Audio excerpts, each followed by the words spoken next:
లక్ష్మీదేవి ఇంట్లోకి ప్రవేశిస్తే ధనధాన్యాలు సమృద్ధిగా ఏ విధంగా అయితే వస్తాయో, జ్యేష్ఠాదేవి ఇంట్లోకి ప్రవేశిస్తే దానికి పూర్తి ఆపోజిట్ గా సకల దారిద్ర దేవతలు కూడా ఇంట్లోకి ప్రవేశించేటట్టే అవుతుంది. అందుకే నిజానికి చెప్పాలంటే ఈ కర్మలన్నీ పోవాలంటే ఏం చేయాలి? దైవధ్యానం చేసుకోవాలి, ఇళ్ళంతా శుభ్రం చేసుకోవాలి, ఇంట్లో నిత్యం కూడా దీపారాధన జరుగుతూ ఉండాలి. ఏ ఇంట్లో నిత్య దీపారాధన జరుగుతుందో ఆ ఇంట్లో లక్ష్మీదేవి ఖచ్చితంగా కొలువై ఉంటుంది. మనం అనుకుంటూ ఉంటాం, ఎన్ని చేసుకుంటున్నా సరే ఏమిటి కష్టాలు, మానవాళి కష్టాలు ఏమిటి అని చెప్పి అనుకుంటూ ఉంటాం. నిజం చెప్పాలంటే మనం చేసేటువంటి పూజల వల్లే ఇంకా ఎంతో కొంత నవ్వుతూ సంతోషంగా ఉండగలుగుతున్నాం.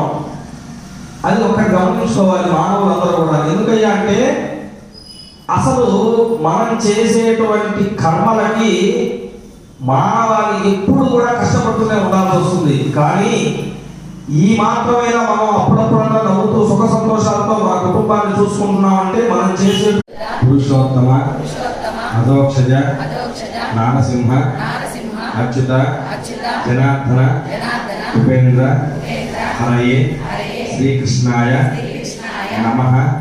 శ్రీకృష్ణ పరబ్రహ్మణే పరమాత్మనే నమః.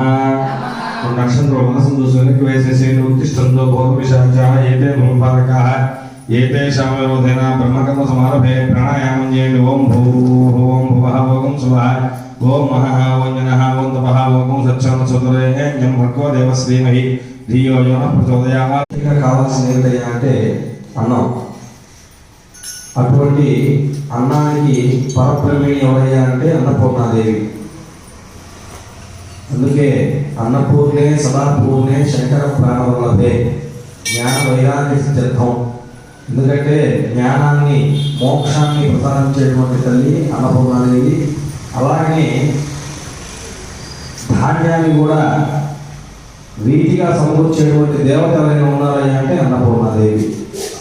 సమస్త మానవాళికి ప్రకృతికి కావాల్సింది ఏంటయ్యా అంటే ఆహారం. ఆ ఆహారానికి అధిదేవత అన్నపూర్ణాదేవి. ఈ రోజున ఆ తల్లి అవతారం గావించింది.